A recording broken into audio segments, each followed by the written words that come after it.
Couple of things. Let's talk about Brainiac, and then we'll talk also about the DC deal, because apparently, like, the Netflix thing is actually like possible now, which is, I think, is pretty wild.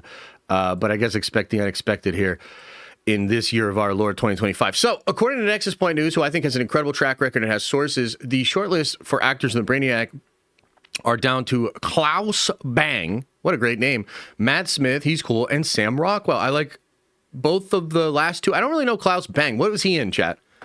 What was Klaus in?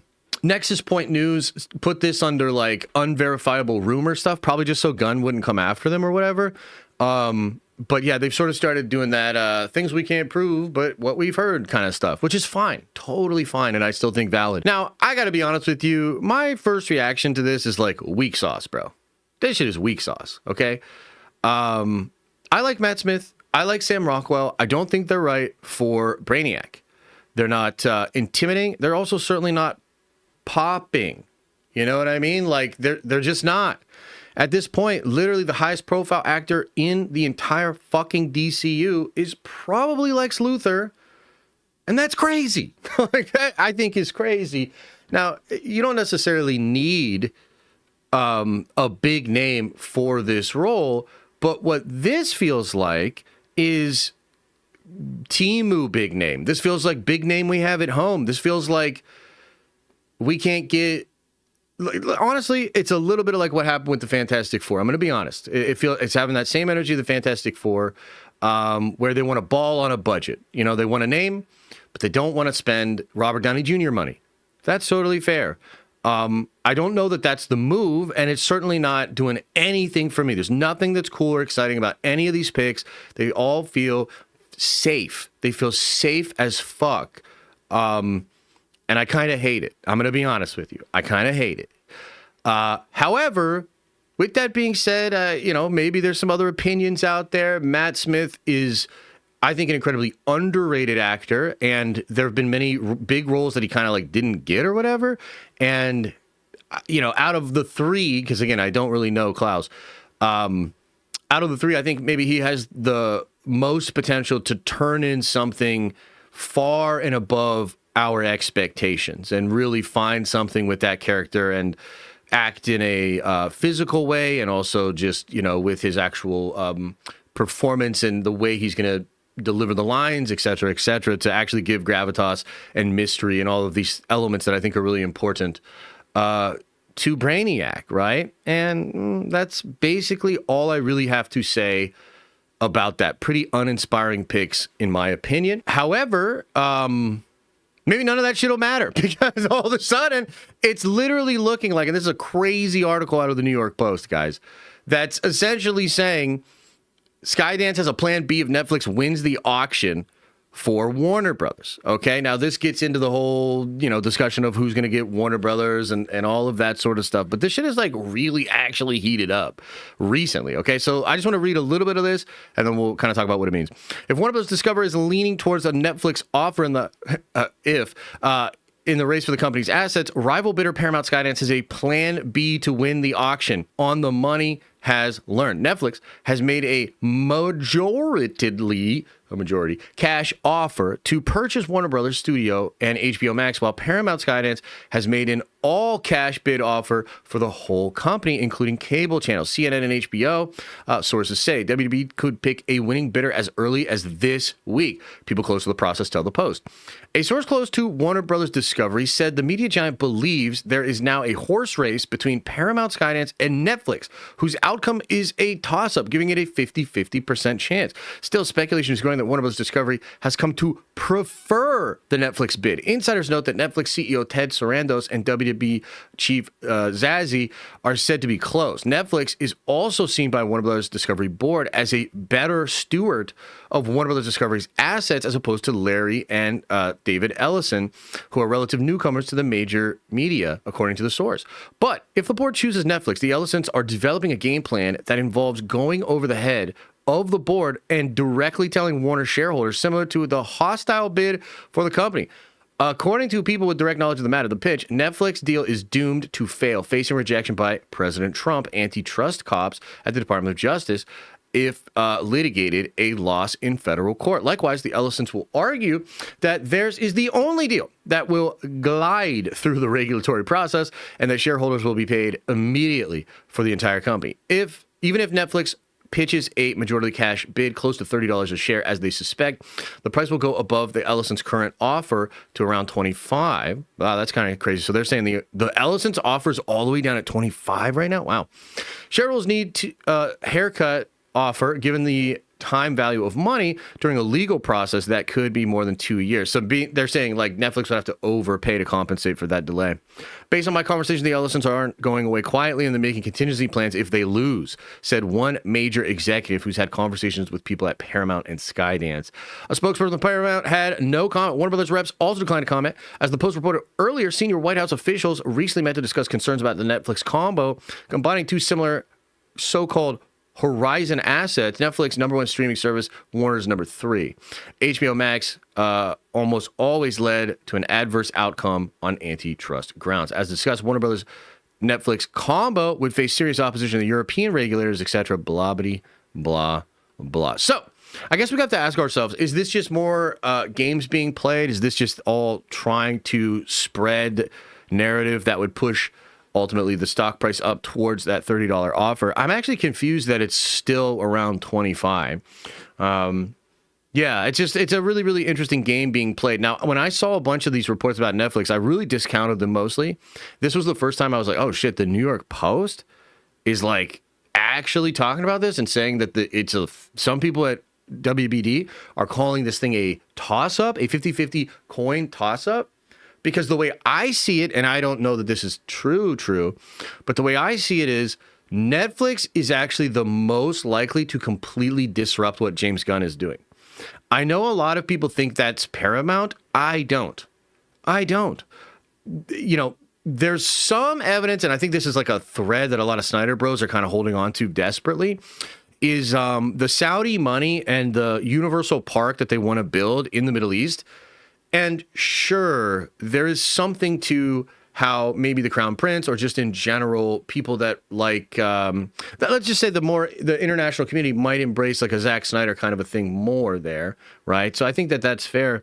But ultimately, like, especially if it's Paramount, I think Paramount just wants to be firing on all cylinders and attacking the marketplace. And firing Gunn or rebuilding DC takes one of their major guns of the Navarone kind of off the table. And I just don't think that's the strategy that they are looking to do.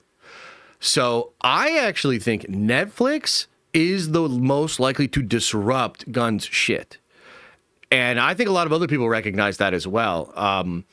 And yeah, it's just weird, right? Now, it ultimately comes down to, you know, what does the board want? What does Zaslav want? Because I'll tell you this right now, I don't think Zaslav gives a fuck about anything other than that $500 million bonus and getting that stock price up to $30 a share. And if Netflix is willing to overpay to the tune of making his fucking dreams come true, I think he's totally incentivized to do that. And he's also close with the Netflix CEO. So I don't know. I guess the plot thickens a little bit here, ladies and gentlemen. So I have no idea. But here's another thing I'll say, getting back to the actual content here and getting back to the DCU and Brainiac, because I do want to know what you guys think of these picks. But here's the thing. I think DC over the next couple of years might be cooked either way. I want you to think about the competition that's about to happen between DC and Marvel. And we're about to talk about the story that Dune 3 just ran away from Doomsday. And that's just true. I'm gonna fucking tell you what happened, and it's crazy, okay? But think about DC versus Marvel. So next year, Supergirl is going up basically against Spider-Man. Clayface is going up basically against Doomsday. And then Timu Brainiac is going up against Secret Wars. And then after that, if Gunn gets his shit together, he's going up against the X-Men. So, I mean, dude, I don't even think Paramount's going to change it, but maybe they should, because this shit ain't it. Like, this is just not going to be able to compete.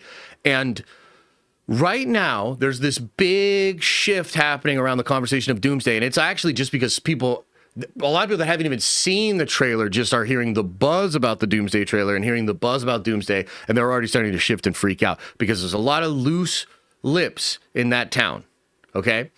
And the reality is they're becoming aware of what Marvel's about to do. And I mean, I don't know how this shit competes with it, frankly. Yeah, so that's kind of my takes on it, man. What do you guys think? There's, multifaceted story, different avenues. What do you think about this? I don't want them to reboot DC again. I understand that. I don't necessarily want that either. But look at the next 2 years. You know what I mean? Like, because here's a thought. If they're cooked either way over the next 2 years, maybe you do pull Man of Tomorrow and maybe you do rebuild. Real talk. Because otherwise, what are you doing? He's the only crossover name with Grace's initial list. Whoa, interesting. Okay. Wow, that's interesting, Adam. Fuck it, reboot. LOL. They're only one film in anyway. Yeah, I mean, I think so again, I don't even think this is going to happen. I think the Ellisons, because I don't think the Ellisons even understand. I don't think Zaslav fucking understands. Like, dude, he's just like, I want Marvel. And so he gets the Marvel guy and he's like, now I've got the Marvel guy and we're making the DC and we're doing the Supermans and Supermans is great and all that. Dude, you don't understand shit about what this is, about what's going on, about the movement. I mean, Marvel is basically the last hope that the comic book movie genre even continues to persist. Doomsday has to be so radically different than everything that's come out in the past couple of years that it has to completely shift, and I think it will. But, like, you're going to run a Phase 4-5 playbook and make a Clayface movie in the face of that? That's wild. And I don't even think Kevin's playing rough with them. You know what I mean? Like, I don't. This is a one-sided segment. Yeah, the side's the truth, motherfucker. Like, what do you have to say? Like, brother, tell me the alternate narrative. What the hell else is going on? What defense could possibly be given to DC right now? Tell me the other side. What other side is there? I hope they make Mad Hatter movie. Jesus. Zaslav doesn't give a fuck about DC. Totally, 100%. I thought Clayface was going to be a TV show. No, it's a movie. There is no other side. Yeah, I don't think there is another side, dude. They eating too much Campbell's? Jesus. Yeah, I don't know what to tell you, man. This thing has no motion, like no aura. Like this thing is, and we'll see. We'll see, because maybe Lanterns can turn it around, or maybe Lanterns is about to show a trailer where they talk about a squirrel Green Lantern. Clayface, $250 million at the box office. That would be great for Clayface, because Gunn has said it's only going to cost like $40 million or something like that. At least that's what they said. By the way, Gunn came out to say that Forbes reporting on the budget of Supergirl is completely false. Again, and he said that same shit when the thing came out of the state of Ohio, the 376 number. He said the same thing then. This dude is a fucking liar, dude. You're already turning on Lanterns, so it's cooked. I want to be turned back. I want to watch the trailer for Lanterns and be like, yo, I was wrong. They're cooking. Let's fucking go. I just don't think that's going to happen. Yeah, you don't even watch MCU content? Brother, I know you're in your feelings right now, and I totally get it, but I just spent 2 hours, actually 3, last night, going over 30 different movies and shows, tying connections, and sure, there were some that I hadn't seen, like the What If shit, and some of the stuff I skipped, and Ironheart and stuff like that, but like, you're in your feelings. And it's fine, but you're not actually speaking facts. Like, you're just in your feelings right now. To me, at this point in cinema history, Marvel is Coke and DC is Pepsi. Both can exist, but the majority will always have Coke at the restaurant, yet settle for Pepsi. Yeah, and look, the thing that's ironic is I think DC Comics is borderline dominating Marvel Comics right now. So it's not like DC doesn't have the ability to have motion and juice. I just think gun shit is not it. I just want a Justice League level movie like the animated show. Yeah, I mean, look, there's plenty of gold in them hills. DC obviously has awesome shit, awesome characters, great villains, dude, great villains. Clayface is not one of them, but they have great villains. So, yeah, I mean, I think DC deserves to pop the fuck off. But, like, dude, I'm just, like, guys, these movies are competing over, and I know it's like, oh, why does it have to be a competition? Because life is a fucking competition. I don't know. I didn't fucking invent it. I didn't write the fucking simulation, okay? But life is competitive. Human beings are competitive, right? So this conversation, this little thing I'm telling you right now, that's going to persist for the next 2 years. You think Marvel fans are going to be nice about Spider-Man shitting all over Supergirl? I don't think so. Maybe I will because I'm a really nice guy, but a lot of the fans will not. Okay? It's the internet. How long you reckon the current DC goes on for, or goes past Supergirl? Well, look, if Supergirl is a shocking hit and makes like 600-700 milli, and people are like, dude, wow, like that broke the mold. We didn't see this coming. This is actually incredible, which could happen. I'd give it like a 10% chance. Then they're fine. Right? But if Supergirl makes like 300 million, I mean, Gunn doesn't exactly have 10 years where he made $23 billion for the studio to be like, well, I know phase 4 and 5 is going rough, but like we made you $23 billion. He doesn't have that. So I don't know. I mean, I suppose it depends on who buys Warner Brothers, right? But yeah. Stuck in Pittsburgh traffic right now. What's up, Josh? Hey, I'm on my way to Pittsburgh this week, baby. I'm coming down Friday. I'm coming down to Pittsburgh Friday to celebrate my birthday. I'm also going to complain about Mike Tomlin while I'm down there too. Woo! Because I want to feel like I belong, you know? CC Black says, Doomsday will be a game changer. RDJ, Toby, and Hugh. Yeah, we got RDJ, Toby, and Hugh. And Gunn's over here bargain shopping for Brainiac. Remember when Josh lost $500 because DC had a bigger box office than Marvel? God damn it! I don't remember that. I did actually put, there's a video that's coming out tomorrow that I discuss it. I actually discuss in the video for tomorrow my loss of $500 to the bet to Skylar Schuler, and then I lost $500 to Brandon Davis. I gotta stop making these bets, dude. And also, what's the deal with $500 and me? I'm obsessed with 500. I don't know. $500 is such a good number. It's such a round, awesome number. I love to demand it and then also lose it in bets. I don't know. I did buy $500 of Coca-Cola too. Am I neurodivergent? Don't answer that. Of course I am. It is a good number. It is a really good number. Yeah.